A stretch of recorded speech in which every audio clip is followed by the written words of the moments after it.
I would say, difficult to disclose. As a matter of fact, a lot of children don't even disclose abuse until they're adults. I mean, it takes a while, and then it also takes them being comfortable and feeling like it's safe to say, "Hey, my uncle, your brother, did X, Y, and Z, Z to me," or even siblings or other kids, or just being able to hear that conversation and getting the information and then being supportive. And I think that's where I've seen in my profession where it becomes an issue because they're not believed. They're not believed, or parents are, like I said earlier, are in denial, and and it's not a safe place. Or if they are not comfortable telling you right away, if they tell you a year or so later, is it still okay? Are we gonna, why didn't you tell me this earlier? Why didn't you tell me this then? So I'm just saying, like, I think it is gotta be a place where they feel comfortable to have that conversation. And we got to not be quick to call our kids liars. That's right. Even if they don't tell the truth all the time. All the time. That's you right. don't know when they're telling the truth. I'm listening.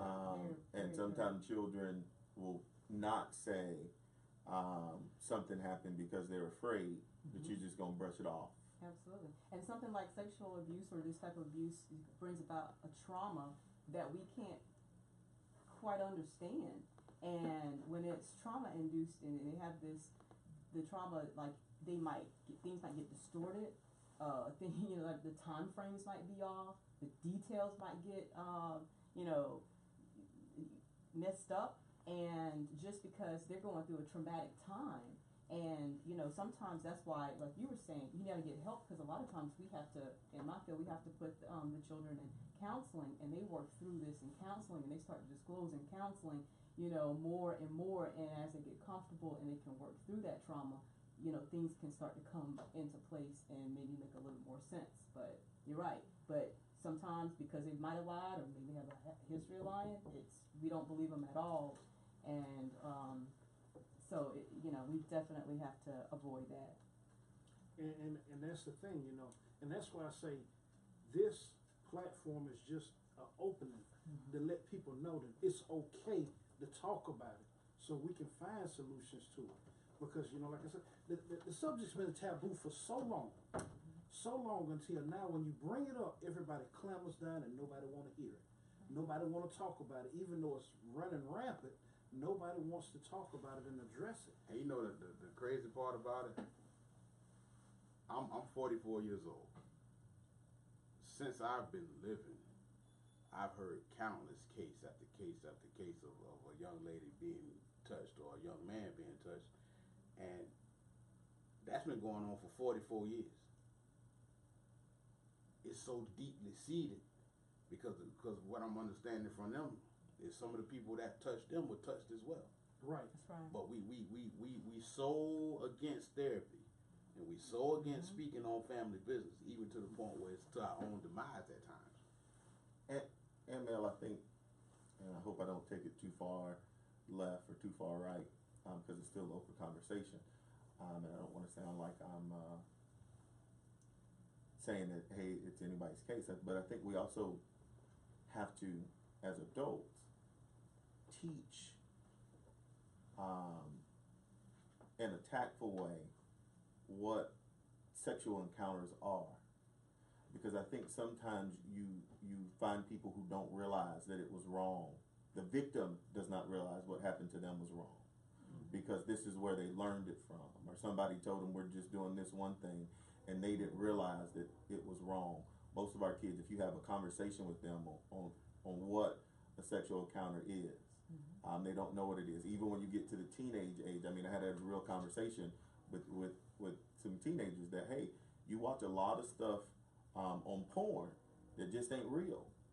And if you go to do that in real life, or if you go to force yourself on a person in real life, just because you saw it scripted, doesn't mean it's okay.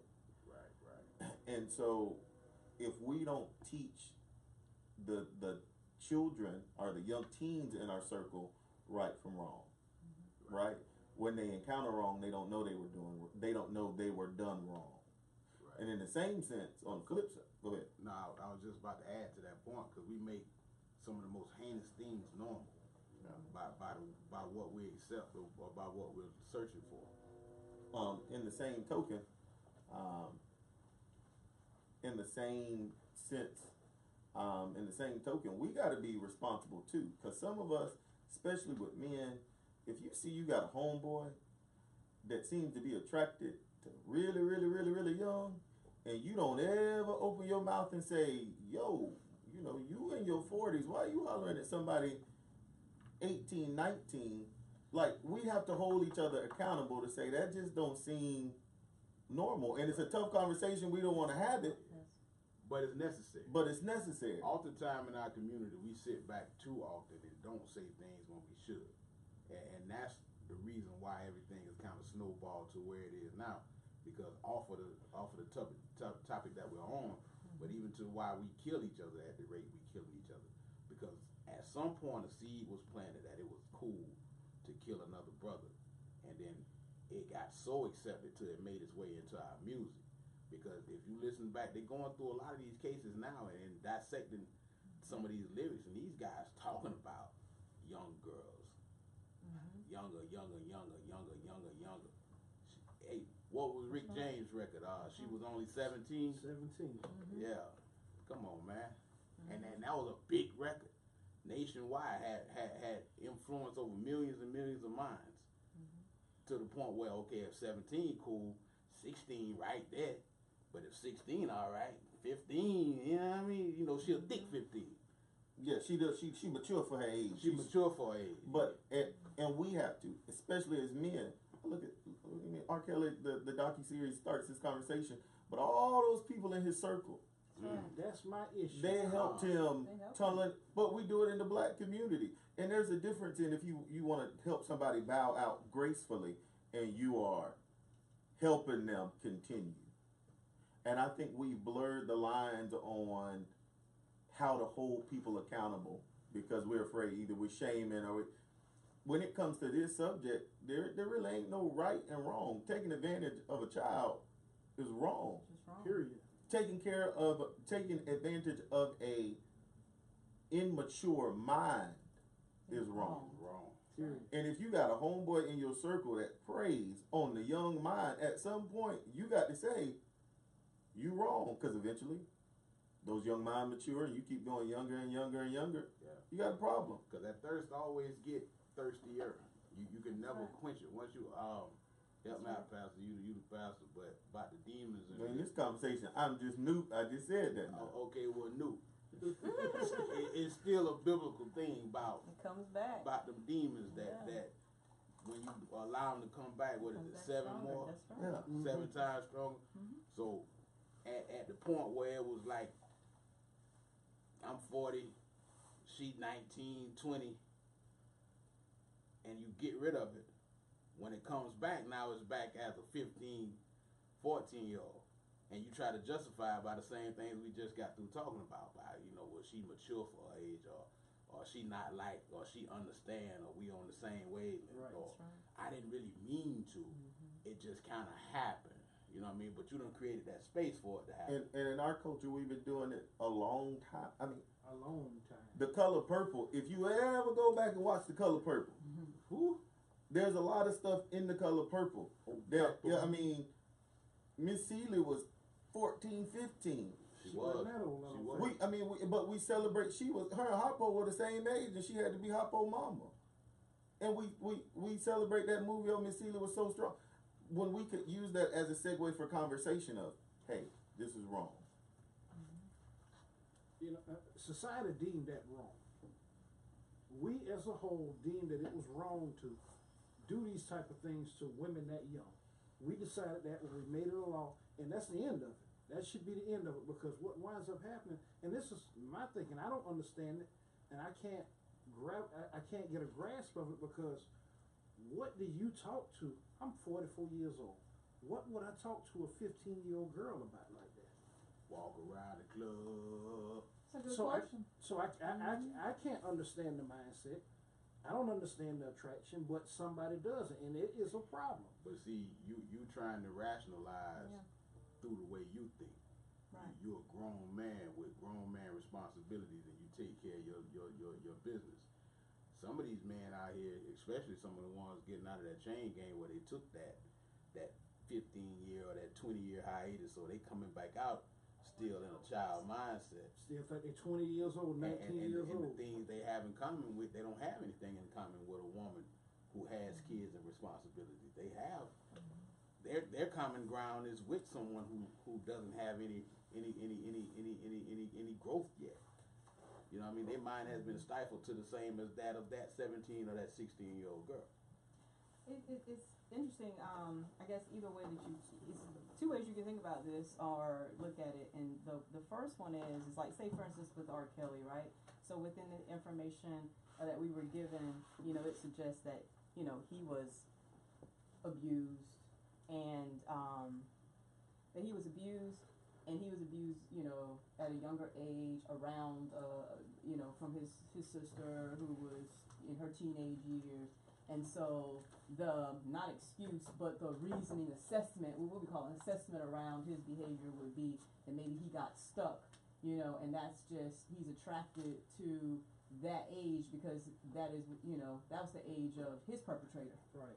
And so, and again, you don't know how trauma affects people, and but that's an idea that maybe that's why he's preying on that age. Then another way you can think of it is, again, now that he's or if that's not the case, it's a power and control situation. So you're going to have, like, they're going to prey on weaker vessels, immaturity, to they need to be able to gain control, and it's certainly harder to gain control. I mean, not impossible, but definitely harder to gain control over mature, Right. adults than younger girls who don't have life experience. And so, like I said, I don't know his story, but how and why he got to how he is. But it's either you got a power and control situation where they truly know what they're doing and they're very, very calculated, or he really has some mental issues and that hasn't been addressed, and he's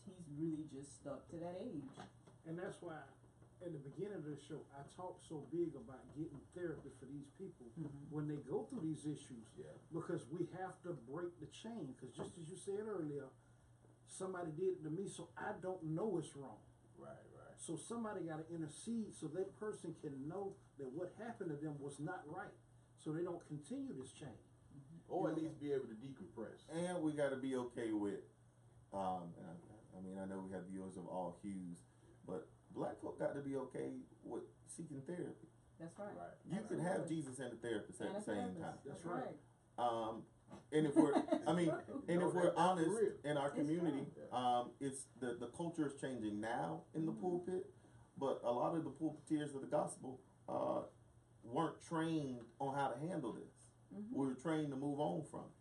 Pray about it and be quiet. Pray about it and be quiet. And be quiet. And let me, God work it out. if I could, Mel, y'all deeming the appropriate, I want to introduce a friend of mine, new to the area. His name is John Ingraham. I'll introduce him in a different way later, but for the sake of the conversation, he's just John Ingraham. He's been watching Shop Talk. I invited him, we've been hanging out today, so he's going to chime in on the conversation. Okay. Real quick before we get into John, if you listen over the radio or if you're watching us on Facebook, feel free to give us a call at 1-855-VOICE-US. That's 1-855-864-2387. We'd love to have you a part of this conversation because it's getting ready to get into the meat of it. My boy John. My bad, my man. Man. Talk to us, man. Well, first of all, I want to thank you all for allowing me to chime in.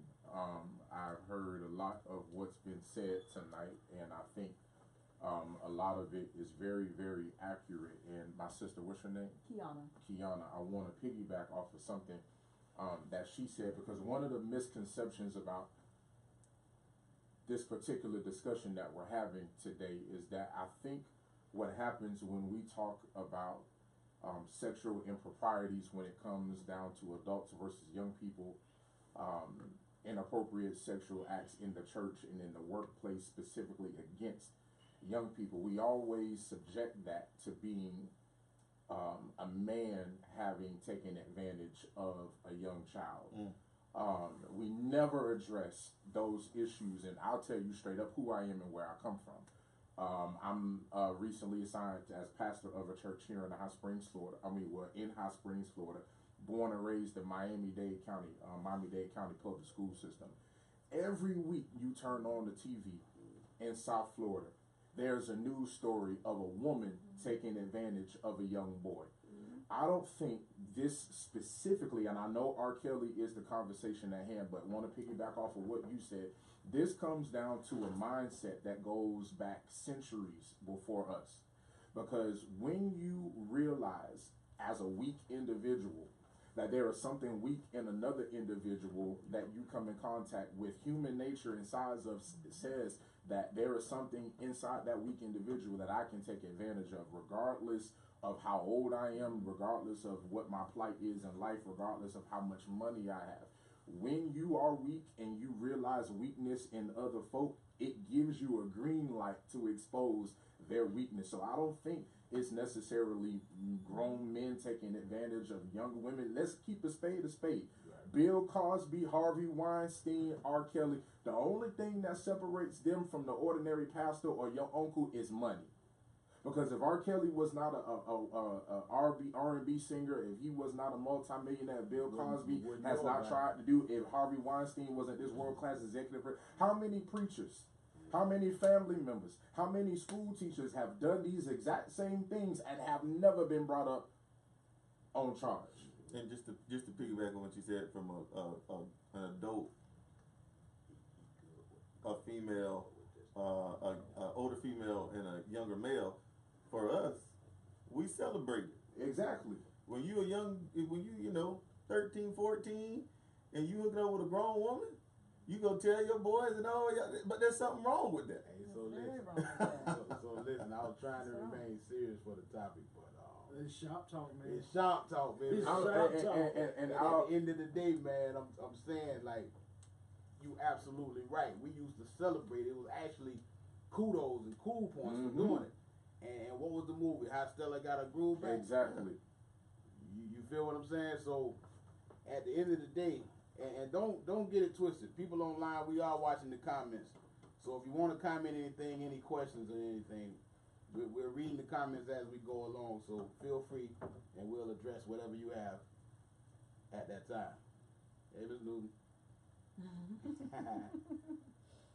But real quick, I wanted to take a moment and give some recognition to some people who made this episode possible. First and foremost, Miss Katrina Dunmore, we appreciate everything you did for us. Miss Shamika Murphy, double shot for you, and Miss Pastor Minnie Voice. Wesley Stewart, we appreciate everything you did. My brother Russell Mayweather, you know it's always love, and we appreciate your donations and your support for the Shop Talk. And any local businesses that want to be a part of the conversation or want to help keep this on the air, feel free. You can inbox us at NShopTalk on Facebook, on Instagram, and we'll facilitate anything that you may need. So, Miss Gibbons, here's my question to you. What are some things that we can take away? What are some identifiers that we can look for? What are some conversation openers that we can have with children that are in our circle? What's some things that we should see? Because I think a lot of times people don't know what to look for. Yeah. Right. Sure. I mean, first of all, like you were saying earlier, we need to try to prevent. So we need to start having these conversations early, and you definitely need to start, teaching as simple as what we say, bad touch, good touch, being able to identify body parts. At some point, we can't keep talking about, the tatas and you need to be clear. You can be able to, they can identify body parts and say this person touched this and that, and it not be subjective, because sometimes even with interviewing now or assessments now, kids, because they're not taught proper body parts, they're saying something different that you have to then try to guess what they're talking about. So being clear, not to be, afraid to identify body parts. And I mean, it seems real simple, but it doesn't happen a lot. You know what I mean? Then looking for, signs of withdrawal, listening, like if your kids were doing good in school and now they're not doing good in school, what's that about? I know in our culture, and at least in our family, we were always taught or made to, you had to hug everybody, you had to, those type things. Being careful that if your kids are reserved around some people, Right. you pay attention to that, and we, and not to, because of course we want them to be respectful, but everybody in our family might not be the people that your kids should be hugging. And truth be told, we don't want to hug everybody. Right, No, we right. don't. Yeah, But I no. mean, but like, just, paying attention to just the decline of behaviors and just things like that, and really just opening up the discussion so they feel comfortable to talk, and once they do, getting the information and taking it further. And then as far as like in child welfare, like it's very important to know this. It is not our job. It's not, first of all of us as Floridians are mandated reporters, right? But it is not our job to investigate, come up with all, have it stacked up, evidence stacked up, and say, okay, now I want to report it. All you have to do is be suspicious or concerned of abuse, abandonment, exploitation, anything like that, and we need to be reporting what we know, not trying to get evidence to prove it, because that then would be the Department of Children and Families' job, right? But but just getting the information and reporting what you know, and that's what didn't happen in a lot of these cases. People might have saw things, but they didn't report, or maybe they didn't think they had enough, or maybe they they think, well, I'm kind of suspicious, but well, that's all you need. If you're suspicious, report it, and then let the authorities and the professionals go out and interview and investigate the allegations and see if there's anything happening or whatnot. And that's what we do. But I would just say, pay attention, definitely talk to your kids before about proper touch. Let them know that it's okay to come talk to you if they're not comfortable with any people. Also, alluding to what I said earlier, when you allowing your kids to go stay at other people's houses, find out who lives in their house. Yeah. I do that to this day, and I have a 17-year-old. If she's gonna go stay somewhere, okay, who stays there? Who all lives in the home? And I also then contact the parent myself, hey, and have this conversation, even at this age, being aware of where your kids are, who's watching your kids, who's around your kids, so that way you can try to prevent them being exposed to people you don't know. And it's important, and I do not have children, but just reading the various articles that come out about these unfortunate incidences, knowing who your children are communicating with. I met a young person today, 11, 12 years old. They have a cell phone. I didn't get my first cell phone till I was 15, 16 years old, but there are young people who have access to social media, cell phones at a very young age, and it's unfortunate, but these parents don't know who their children are engaging with in conversation on a daily basis. And so when they find out, they're having inappropriate conversation with a mentor or with a family member or with a church member or with a teacher, for that matter, the parent is the last to know, but you gave them the access to talk to these individuals, just thinking that they were going to be upfront and honest about the extent of their communication. So like you said, an open line of communication from parent to child is very, very, very important, and parents have to be on top of who their young people are coming in communication and coming in verbal contact with, because you just don't know. Exactly. You really just don't know. Can I say something that drives me crazy that we love to do? We gotta stop saying that little girl fast. That's right. Yes. Absolutely. Yes. We gotta stop labeling You them. got to. Yes. And children do a lot of stuff and act a lot of ways, and I don't know no child to buy their own clothes. I just don't. So, or act a certain way. But we have to get away from, we gotta get away from labeling That what you want me to do? Nah, I'm trying to get you in the camera view. Oh, they don't need to see me. I got a face for radio. Yeah. Me You too. see that? But we got to stop labeling children. If most of us as adults don't know who we are. What do we get off labeling kids as fast as this as that? We got to hold adults accountable for their actions. Absolutely, You know because what, even Luke? if they were, I'm glad you brought that point up because oftentimes we put adult situations on a child, That's right. and we're asking them to do something that we still haven't done yet, but we'll chastise them for not doing the exact same thing. We can't identify inappropriate touches sometimes. That's right. That's right. You know what I mean? We don't understand that. Transparent. It's shop talk. Sometimes you can hug somebody and not realize they want to be hugged. Right. You don't realize that your hands made them uncomfortable. Right. But then we turn around and make young children want to identify it, and we haven't taught them. All of us at some point in professional life have gone through some sexual harassment That's right. class or HR class, and they don't get it. And as parents, we got, come on now, when the kids come from the school and they done taught part of sex ed, we get mad. I don't want my child learning this. I don't want my child talking about that. But we don't talk about it at home, That's right. and then we get upset. So do you want your child learning about sexual education from the school or the church, or do you want them to get it from Aunt Tom?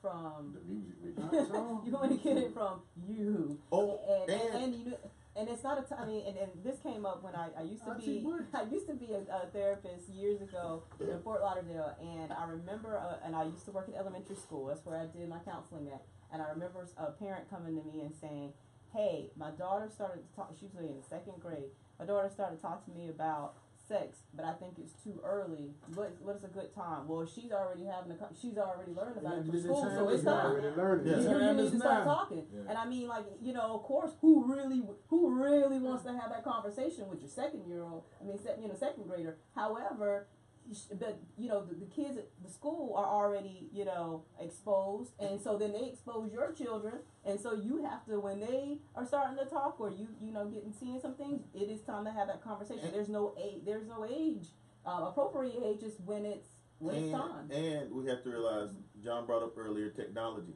An article came out the other day. It listed the top 25 visited sites in America. In the top 10, there were 3 porn sites. Oh gosh.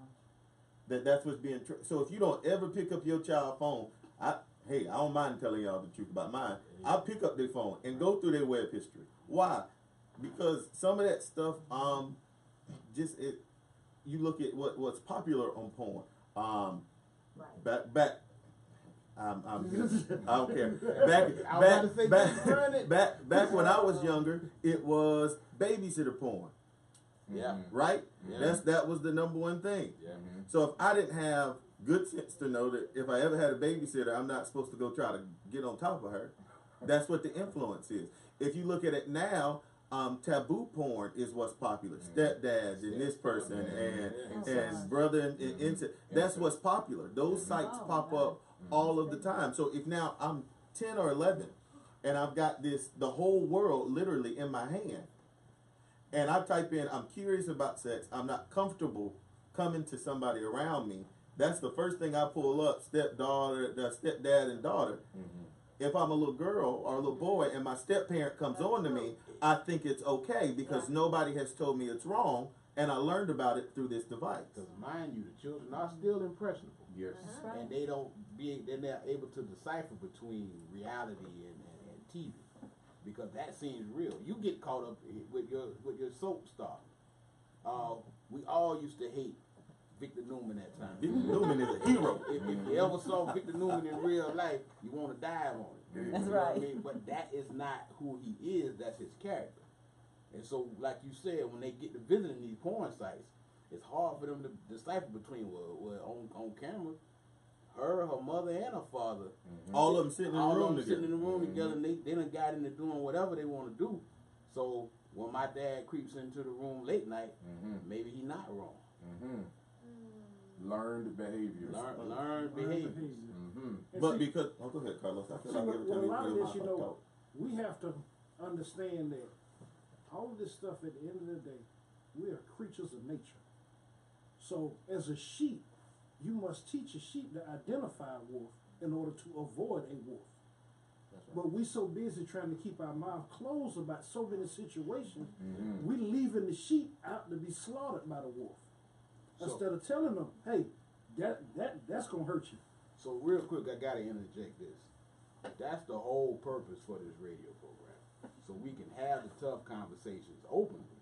That way, if you're at least listening, you can kind of dissect and see what's going on in your life and without being called out on it. You know what I mean? Because we don't want to make nobody feel bad for who they are. Because sometimes you just don't know. You know what I mean? You done been raised a certain way, and whatever's outside of your circumference of understanding, you just don't know. Period. So we had a tough conversations here, hoping that it does some. It ain't no hope because God got it. So we knowing that if it ain't doing nothing but helping one person, it's doing what God intended for it to do. While we got that, pause real quick, like we got any if there's any child out there that's going through this, any hotlines for them, any services for them that they can take advantage of. Even the here in Columbia parents, County? because parents may Yeah. need some direction. Well, you know, that's how this whole conversation really got started. I didn't Right. really want to talk to the kids. I wanted to talk to the parents. Right. So Yeah. once we give these hotlines, we're gonna get back on the parents part. Well, I mean, of course, I want to plug the Florida Abuse Hotline because, I mean, again, like I said before, if you suspect anything, you need to be calling, and that's 1-800-96-ABUSE. In other words, 1-800-9622-873. Before you go any yeah. further, as she's calling out these numbers, can anybody put those in the comments so we can have them available? 1-800. What is the 9622-873. Thank you. 873? And that's 1-800-96-ABUSE. You know, these kids these days don't really realize that the letters match the numbers. Some of these parents don't realize the letters match the numbers. So you got to get a whole number. Mm-hmm. Yeah, when I first said 855 voice us, they're like, ain't no V on my phone. But services here in Columbia County, we work with them a lot as far as what, any of our young, youth or even parents who've been sexually abused. We utilize Village Counseling Center, and their phone number is 352-373-8189, and they offer counseling services for this population. I'll say it again, that's Village Counseling Center. The number is 352-373-8189.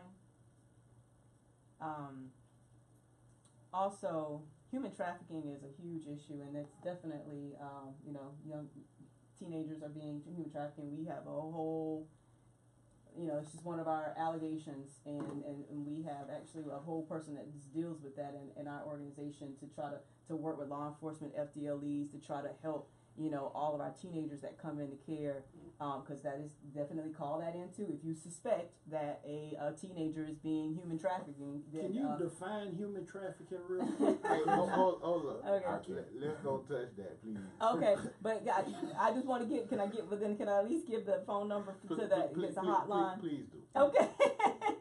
National Human Trafficking Hotline is 1-888-373-7888.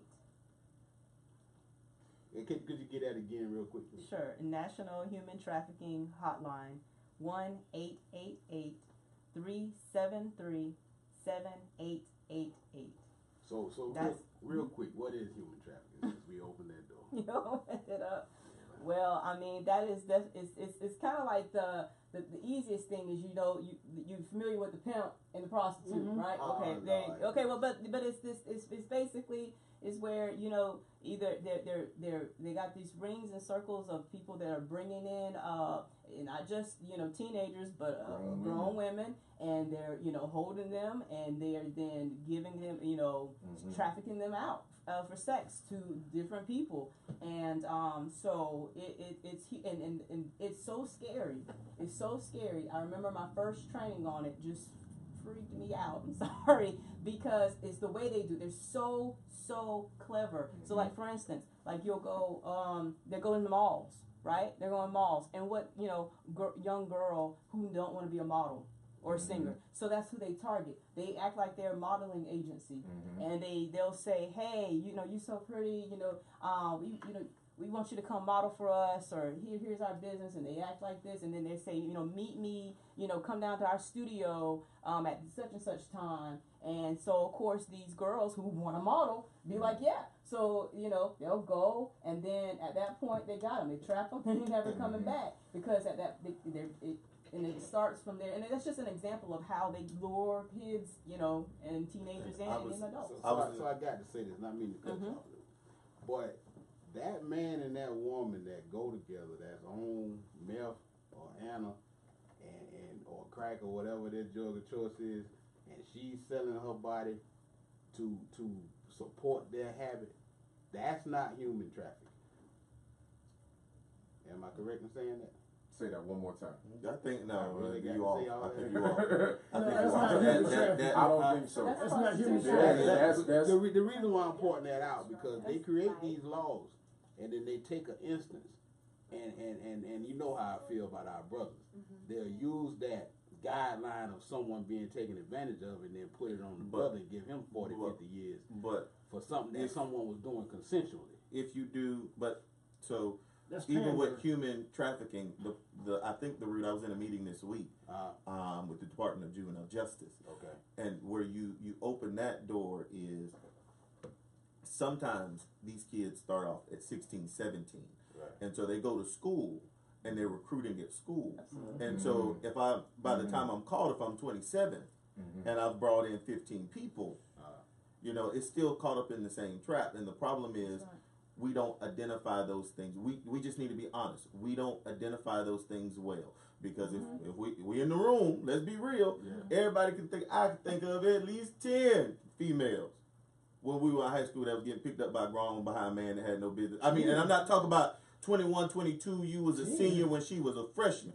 I'm talking about, you 30, 35, 40, and This girl I had a crush on, I'm talking about, she wouldn't give me no play. I had 2 9-laters and 50 cents that I was trying to give her. And when that Cadillac pulled up, I understood. Yeah, and but then again, we all know somebody that's like that. Yeah.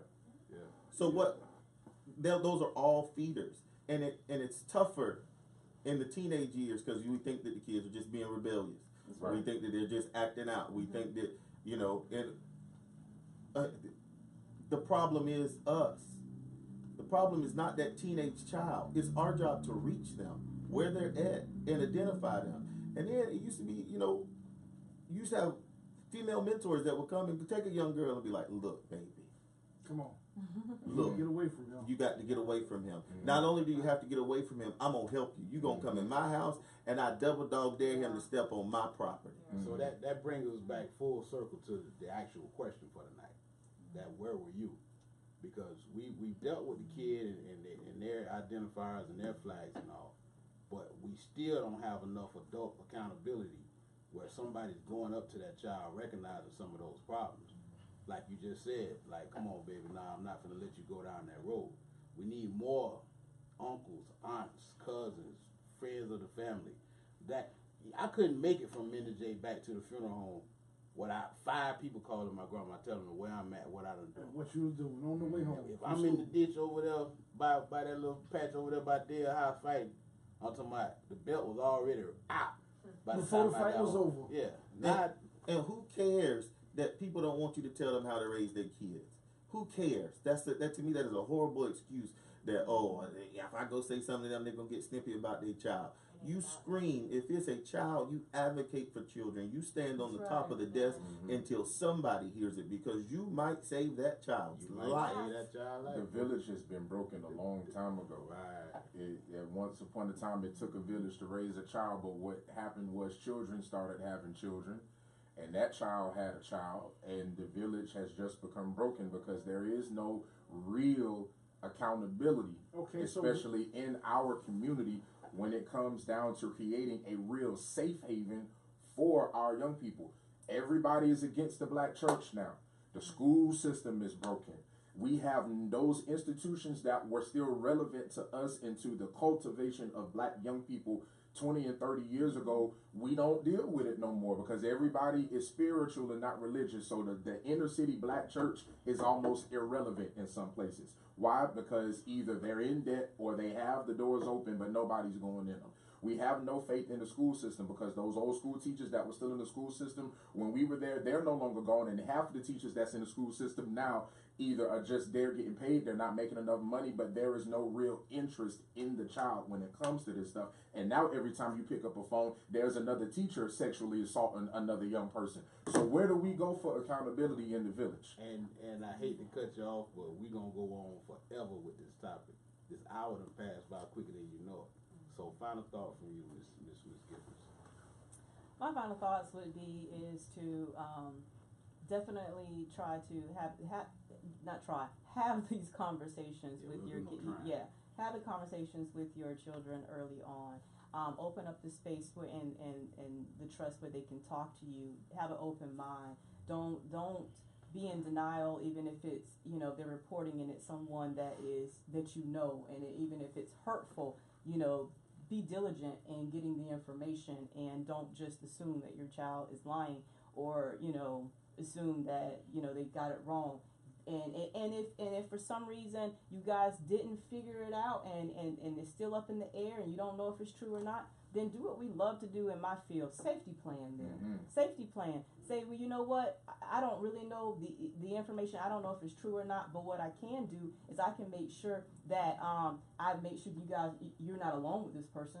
That that there's not a situation where you're put in a position to be abused if if what you're saying is true and I don't have any information to support it and it's been investigated, then I'm going to safety plan. I'm going to make sure you're not going here and going there or not left alone with this person if you don't trust in that type thing. So, I mean, just listen, and then if you suspect it, please call the abuse hotline. And then if you know that your child's been abused, please get them help. Praying is good, and I recommend you do that, but also put them in counseling so they can get some professional help to work through that trauma. God made counselors. Final thought, my brother. I think we have to reestablish a sense of community amongst ourselves. We have to get back to basics when it comes down to nurturing and fostering a sense of pride in our people and letting them know that without real educators, without real spiritual leaders, without real leaders in our community to help our young people grow and understand a sense of self-pride and self-worth, we will continue to run around in the same circles and make excuses for people who continue to perpetuate the same crimes against our young people. So we have to get back to basics. We have to love and first and foremost teach our children. Final thought, my brother. Hey, I'm with you 1,000% on everything you just said too. I think with this subject, it goes back to the premise of Shop Talk. Community, unity. Community. Right. That's not the teachers just by themselves. That's not the preachers by themselves. That's not the upstanding young man by himself. That's the gangsters. That's some other people out on the corner. Because I remember a time, I didn't care what you was doing. You could walk down Railroad Street and somebody could be a drug addict and a drunk. And if you was wrong, guess what? He was going to get you together. You need all of them to get this stuff back together. Everybody has to come back together to get this correct. And teachers, my wife a teacher, so I got to defend teachers a little bit here. My wife is an awesome teacher, and if she see anything in her going on in her classroom, she gonna call. So, on to you, Newt.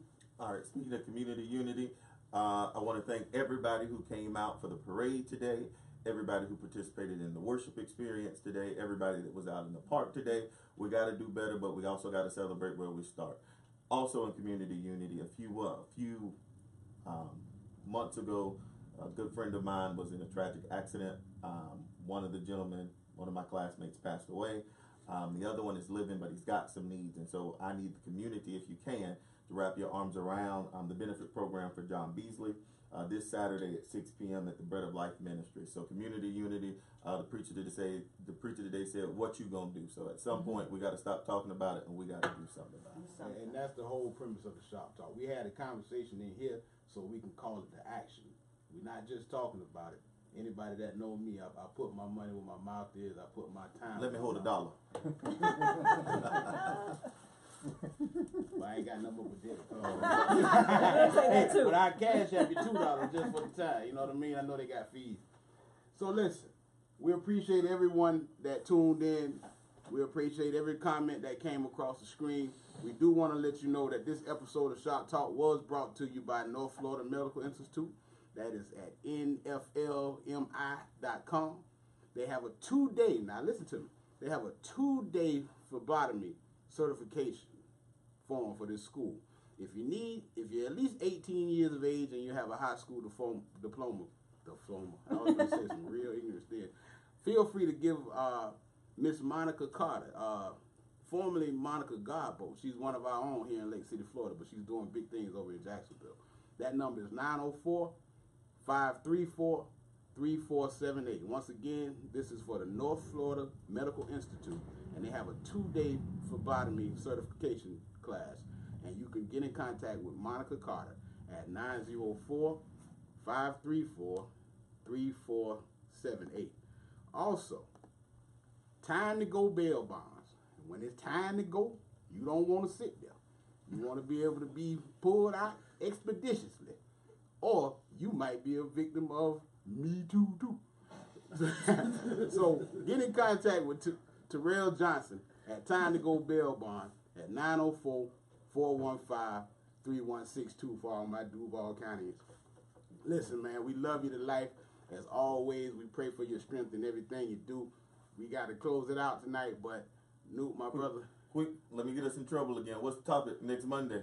The topic for Monday, February the 4th, what we're going to do, I left it in the hands of the young boys. Okay. I got TJ Johnson, I got Lil Holly, I got, it's their little crew, Cam from the high school. We can't talk about community, like my brother Carlos said, without involving the whole community. Mm-hmm. That ain't just our voice. We want our kids to listen to us, then we need to listen to our children. Mm-hmm. So I told them the only thing they do, they come up with a topic that they're dealing with. One of them brought up peer pressure, and this is how he spent it. Mm-hmm. It's not that my peers are trying to get me to do something I don't want to do. It's that I want to do what they want to do too. But my parents think that every time I go out the house, I'm going to get into something that I don't need to. And I don't have a track record of doing that. So do you not trust what you're teaching me, or do you not trust me? That's wow. They coming with it. I'm gonna tune into that. Well, they coming with it. So I'm interested to see how these young fellas gonna do this, because shout out to TJ, man. That cat got all kind of offers on the table. He can go to any school he want to go to. Indiana. And what he brought it to my attention, which gave me a whole lot of hope in his future. Because he wants to have that conversation. Awesome. You feel me? Welcome him in. Well, man, what you mean? Hey, what is it? I believe the children not. Nah, I ain't gonna do it. It wouldn't be Shop Talk. Wouldn't be Shop Talk without ignorance. Let us pray. Yeah.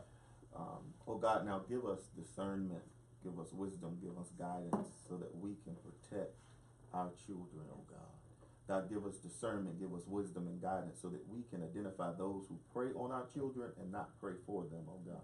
Allow us to see and protect and hold each other accountable, God, in this community, that we can end a vicious cycle. God, we know that with you we can. We know that with you, you will. And because you can and because you will, we give you all the glory, all the honor, and all the praise. In Jesus' name we pray. Amen. Amen. We thank y'all for tuning in. And as you know, we love you. Shout out to the Angel Network, Angel Radio Network. And shout out to Miss 09 Allen. She really blessed me, man. I didn't even know she tuned in. We're not Facebook friends or anything, but she walked up to me and put a seed in my hand for the show. And I mean, God bless you, woman. Amen. Amen. Trick that and take us home. I'm trying to get Trick that up, but you won't. That's my mentor. You trying to know about that? We still on live. We still on live, but on there, I think we're gone. Yeah, there we go. So the live get free. That's what it is. So off the radio. We John, on. you're gonna have to jump off the teachers now. No, but it's the truth though. It is It's the truth. And Like, they thank you, Dr. Andrew, for letting all these people in late. every week. First Thank of all, you. those people have mental illnesses to begin with. Exactly. Those people So- were predators, so- whether they would be teachers or not. Hold They on. just gave them a bigger platform. Before we go too far, We still on We're live. still on Facebook Oh, Live, okay. so Facebook Live is still getting, you know, they get Okay. the 5 minutes after Yeah, break. we give them a little taste of what's going on like behind the scenes. I'm talking about. I'm not even Okay. talking about that. 'Cause Okay. this is, So let me say this: whenever I make a statement about a group of people, I'm not talking about everybody. So forgive me for generalizing that, but I understand that. teachers are so frustrated with the way that the public school system, and it's been going on for a long time, standardized testing, Right. not being paid their worth. A lot of them have to pay for their own supplies in their classrooms. How many teachers are actually going to work giving a doggone about the kids versus having a complaint about their job while they're sitting there? But Right? there are those that will. But then you Absolutely. still have parents who, if I come to you and I tell you your child is doing X, Y, Z, X, Y, Z, Mhm. and you no, and you're Mhm. going to the principal on me, and you're going to the superintendent on me, am I going to continue to do that? Do I risk my job where I That's can my help? wife. Absolutely. Yeah, man, ooh, man, you get choked on the No, my brother is an But- educator. but My they- brother is an educator as well. But they need to hear that because It's true. like you can have 100 great teachers, but that one bad one, she's seeing 15 to 30 kids Mm-hmm. over and over, year after year after year. So how many seeds that one bad one planted? It's the same thing we do to preachers too. One bad One preacher, bad and all preacher. of us are pedophiles. All All of us are thieves. All of us don't preach the real gospel because of one bad. So and like I said, my mother is an Hey, you ain't educator. AME My preacher. I am He an is. AME preacher. Yeah. Yeah. So John is all right. John just moved up from Miami to High Spring. So that's Oh, what I'm he don't saying. know though. He He don't don't know. know. Yeah, no. So But I can help build that ain't the stigma no more not around here. AME pastors and Catholic pastors, Watch yourself. hey, they like just two different colors. No, that ain't true. That ain't Boy, I tell you, it's always niggas that don't go to your church that will tell you what go on. I don't go to nobody church. We know. Yeah. I don't go to nobody church. It's the shop. Yeah. Denomination. No, that's It's just not a particular denomination problem, though. No, But he no, talking about I'm because of joking. the other I'm situation. The I'm Lake joking. City I'm situation. joking. I'm joking. And I think you missed the first part of what I But- said because you were still out with her. Because I was talking about like how whenever you hear this story about men taking advantage of younger women, but like every time you look up in Dade and Broward County Public Schools, it's a woman, a white woman, sleeping with an 11, 12-year-old boy. Yeah. You never hear about the women. Yeah. I teach 5th grade, which are 11-year-olds. I taught 7th grade, which is 13, 14-year-olds. I don't understand how they do it. They smell awful. I got a Hey, 16-year-old. You see what I'm saying? You see what I'm saying? Oh, Not a little rusty. Yeah, I just said, oh Lord.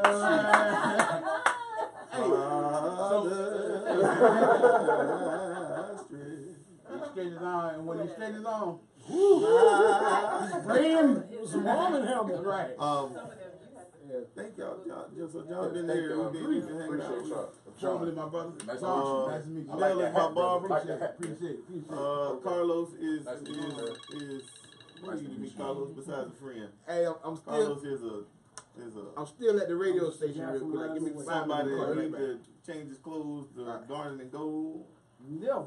No, you good. Never that. You could do that? And Orange and blue what? Who's your wife? when you go to the bathroom, Orange and blue what? All day, they every day. go Oh, to Shit, man. thank you for joining us.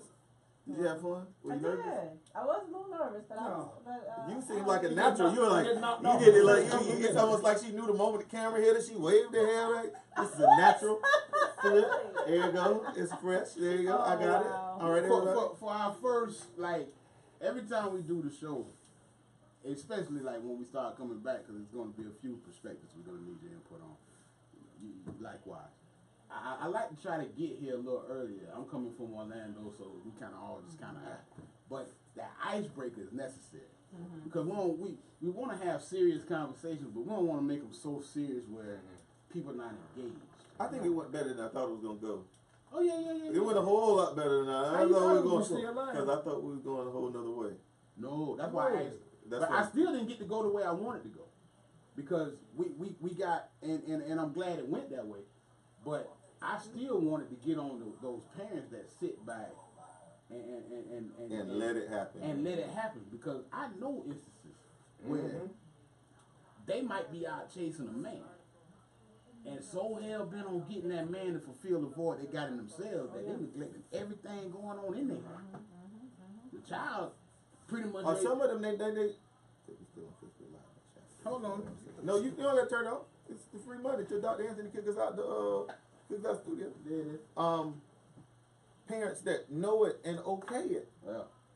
And then all What of was a that sudden, movie Tyler Perry put out? but they know it and they okay it, and then when they fall out with the man, Now of a they sudden, now they want to hold it. Now that's another conversation. That's why I put the R. Kelly. R. Kelly wasn't the topic, but my thing when I watched it, I'm like, okay, when them checks was clearing, everything was all fine. I'm talking about Aaliyah, Sparkle was good. That was Sparkle's niece that he peed on, right? Yeah. Yeah. If you're gonna be frank, that's Yeah. Who's gonna be a joke? yeah. All right, so urinated. Is that better? Yeah, that girl said it wasn't her. Sparkle said it was her. So. Okay. Bottom line, that's an aunt. But she knew, and she And she knew, knew. and she had fear, Right. and Sparkle was okay with it But she until she introduced saw the her man. niece. Not She even that, because like introduced the when, man if you watch the to tape, the she girl. goes, Right. she goes. I've been riding you long But enough she's to like, know when that it's you a my wolf. niece, oh, How what are am I you bringing doing her here? around? I ain't saying nothing about it till I saw it was my niece. Oh, what are you doing here? You don't need to be here. You want to say that about somebody else's daughter? Because you knew Exactly. what was going on. Knew what it was. Her silence gave R. Kelly a green light to do that to the one who she brought to him. And that's one of the main things we got to get away from, that silence. Because like when you quiet about it, you okay. Yep. That's a cosign to somebody that's doing it. Yep. Let me run up in Vistar and walk up out of there with $1 million a day. That it ain't mine. I just went in the vault, got it, and walked out. You know what's gonna happen tomorrow? You gonna go back? I'm going back. I want 4-9. I want everything back there, jewels and all. Open up the safe deposit box. If he tithe off that, can the church keep it? Hell yeah. You better send me something. But Isn't that what we gonna do? no. That's what y'all Heard do. that going in there, hands Don't on send the me vault. those- They come take the whole church because you done mom and them church and been in church the whole life because you done robbed the bank. Hey, y'all got new seats? Yeah.